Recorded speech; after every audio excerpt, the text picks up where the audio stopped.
In today's session, we are going to learn about brick masonry. Basically, masonry is nothing but systematic arrangement of building blocks. Now, these building blocks are the blocks maybe in the form of stone or bricks or maybe any kind of perforated block which are being used for the construction of walls. Now, when the brick is being utilized, it is termed as a brick masonry. We normally observe the brick in the superstructure part, means which is above the plinth, in the construction of arches, domes, and architectural works. Also, in the construction of laying of footpaths, also sometimes we observe bricks. So, as the bricks are being made up of earthen works, or these are the earthen bricks, these are popularly being utilized in the 80% of construction activity. It is not possible that every brick can be used for the primary work or important work. And to use it for the important work or any task, it must be having a certain dimensions. Now each brick, when it is called as standard one, the standard dimension of bricks are 190 mm by 19 mm by 90 mm. So 190 by 90 by 90 is the standard brick having a depression at top surface, that is called frog. Along with this is a stretcher face and this is a header face of the brick. Now to maintain a staggerness in the joint. Now this staggerness or staggered joint pattern is necessary to improve the strength of the wall so that it will having a lateral stability as well as the cracks will not be developed while construction of these kind of bricks, and for that we always need to be cut it either in vertical line or in horizontal one. Now this is a half queen closure when it has been cut in the along the length of this brick. Along with these, a good brick must have following characteristics. It must have a proper size, shape and sharp edges. Now, as we discuss the size of the brick, a standard dimension are mostly preferred. Along with these, the brick must be having sharp edges so that a bonding or at the joint of two building bricks, it will be very fine in nature. The brick must have a uniform color. It is an indication of the well burnedness. When the earthen brick is being utilized, it need to be, after casting, it need to be burned so that it will get a ringing sound. So ringing sound is the another indication that it do not have any kind of minor or major cracks. So uniform color and ringing sound is the indication of a well burned brick. It must have a fine and compact texture. A proper compaction is the indication, is the result of getting a good brick with a compact texture and fineness in its surface. It must have water absorption less than 10% by weight. Now, why this water absorption is required? Because in case of brick masonry work, our binding material will be the cement mortar. Now, in case of cement mortar, the strength of this cement mortar is entirely depend on the heat of hydration generated at the time of shifting from the wet mixture to the dry mixture. Now, if the heat of hydration may result to the development of cracks. Now, if the water absorption ratio is not less than 10% by weight, then brick will absorb the water from cement mortar itself, which is being used for the jointing or binding purpose, and then definitely there may be the formation of cracks may cause.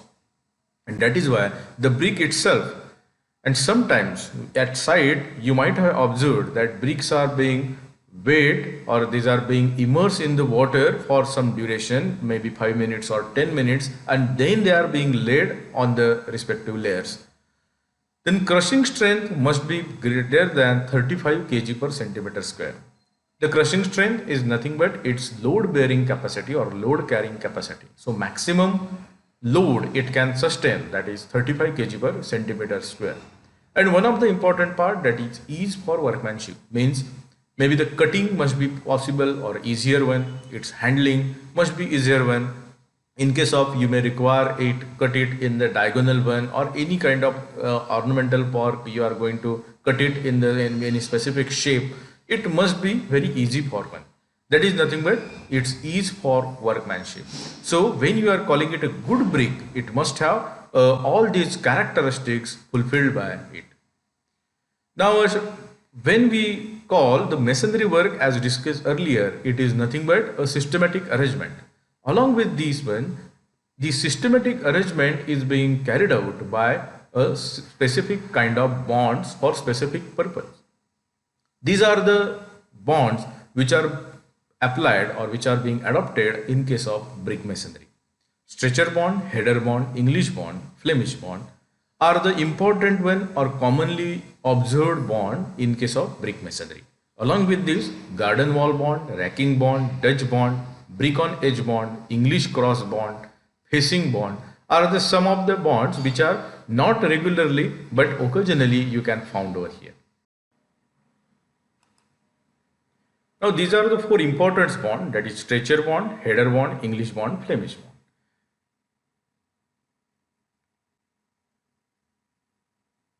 Now in case of stretcher bond, as you can observe, all the bricks are being laid in its stretcher side. Means all the bricks in stretcher course only, means parallel or its longer dimension is parallel to construction of wall. Whereas in case of header one, you can observe the bricks are laid with header side projected out.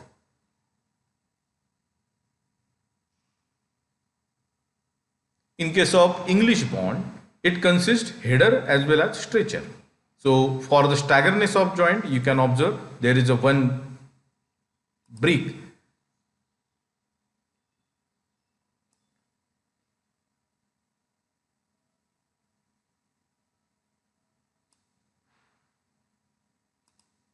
Now in case of English bond, you can observe the header as well as stretcher bond.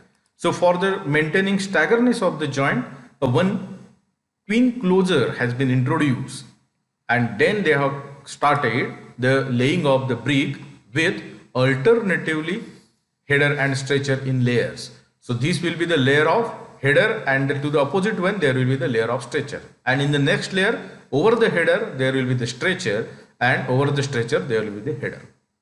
This is a case of Flemish bond where you can observe there is an alternate arrangement in the same layer of header and stretcher. That is a peculiarity of this bond. In case of English bond, you can recall that there is a alternatively header and stretchers were placed. Whereas in case of these Flemish bond, you can observe the header and stretcher are placed alternatively in the same layer. So this is every alternate header there will be the stretcher, and for the staggerness of joint or for the breaking of joint there will be the one twin closure. This is the Flemish bond which is being utilized. Now in case of English bond and Flemish bond, you can go for the 1 brick thick wall or 1.5 brick thick wall and 2 brick thick wall, like that, and accordingly you need to. So this is a case of a 6 inches wall thickness with stretcher bond, and there will be the header one at the corner. Same way, this will be the alternate courses in case of stretcher one. So there will be the alternate course of stretcher only, but to the second, fourth and sixth one. Now in case of header bond masonry, this will look like this. When it is a 1 brick thick wall, means our longer dimension as a wall thickness means 190 mm plus plastering. So you will get a 230 mm of wall thickness. So in this particular case, header bond masonry, which is normally being utilized. In practice, we prefer this kind of bond, and in case of English bond, you may go for, as you are going to, so single building or single block. Now in case of English bond course, when it is being utilized or when it is implemented on site, so you can observe this will be the length of entire brick, and along with this there will be the parallelly all these bricks will be laid to the alternate layer, and then over which there will be the total header layer. So at first, third and fifth course plan, you may observe all the stretchers in one side and all the headers to the other, whereas in the alternative or next layer there will be or second, fourth, sixth layer, you may observe all the headers over stretcher and all the stretchers over the header. So this will generate a very excellent elevation or a very excellent front side view to the building component. So if you make it as an exposed one also, it will look good. So no necessity of plastering, so provided you maintain a very good kind of workmanship.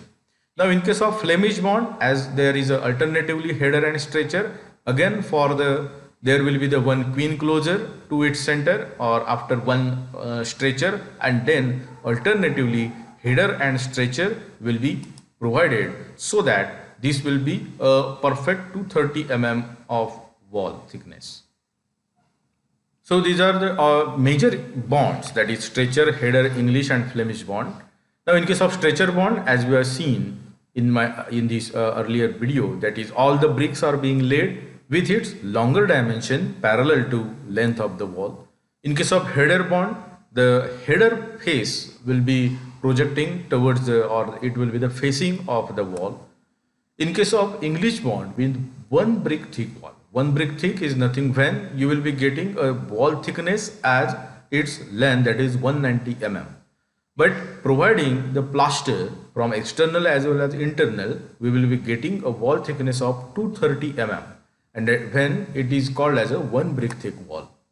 Now in case of 1.5 brick thick brick wall, it will be additional layer of stretcher will be there. So to the backing of this one, there may be the header and stretcher alternatively, and you will be getting one header as well as additional stretcher to this alternate wall. Now in case of English bond with 1.5 brick thick wall, you may observe over there the bricks are laid alternatively with, so the projection will be in the elevation, you may guess the alternate layer of header and stretcher, header layer, stretcher layer, header layer, stretcher layer.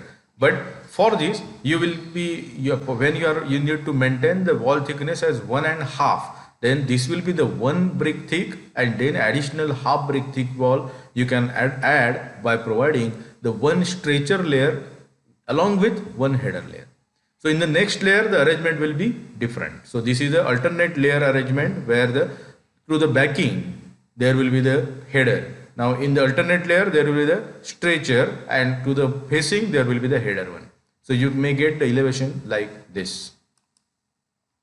Now in case of English bond with 2 brick thick wall, means it will be the double of this one. So 190 plus 190, that will be the wall thickness plus plaster thickness. Now in such circumstances you have to make arrangement of brick like this. So there will be the core portion of the wall will be the header or stretcher, and then you will be providing all the headers to the alternate layer.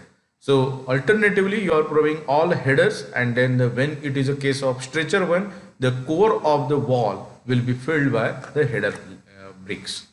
This is the case of 2.5 brick thick wall. This is a typical arrangement where you can maintain the wall thickness at 2.5 brick thick. This is a double Flemish bond.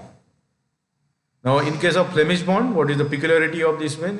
When you are arranging alternatively header and stretcher in the single layer, in the same layer you may observe the header and stretcher, and in case of one brick thick wall, this is a typical arrangement you can observe over here. This is a case of 1 brick thick wall, this is a case of 1.5 brick thick wall, and this is a case of 2 brick thick wall, means 190, 190. This is a single Flemish bond. Now rest of the bond, that is garden wall bond, these are the not commonly used but can be recommended depending on the available fund. As in case of garden wall bond, it is not expected that it will carry any kind of load or excessive loads. So we prefer here or after certain interval you may observe there the header course. Rest of the part will be filled by stretcher course only. So in this one you may find over here the one brick back or queen closer just to maintain the staggerness of joint. So you may observe here the staggered joint manner, so that there will be no any, when the load will come over here, it will be entirely distributed through this one. To the bottom there will be the header, as it is the stronger one, as the joints are more, definitely motor component will be more, and definitely this will be the stronger one to the bottom part. Now in case of garden wall Flemish bond, so there will be the alternatively header and alternatively stretcher also will be there. In case of racking bond, now this is a case of racking bond which can be adopted on site in the various forms. Now this is the diagonal bond where the bricks are being laid along its corner.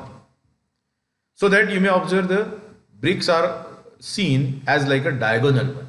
Whereas in case of herringbone bond, the after certain interval and mostly from the center line of the entire wall, you may observe the inclination of the brick is being changed. Now in case of zigzag bond, the alternatively bricks are being laid along its inclination. So direction changes, and so this is termed as a zigzag bond. Then this is a Dutch bond. The peculiarity of this Dutch bond is there will be the 3/4 bat will be there to achieve the staggerness of joint. And though you may observe there is alternate header, stretcher, header, then also there will be the for maintaining staggeredness. So here there will be the one header. So this is the one of the stronger bond, but it is a costlier one. Now English cross bond. This is again a case when there will be the header, stretcher will be there. But along with this, you may observe there is a provision of brick bats. It is a queen closer. In case of earlier one, it is a 3/4 bat. Whereas this in this particular case, it will be the queen closer being provided in case of English.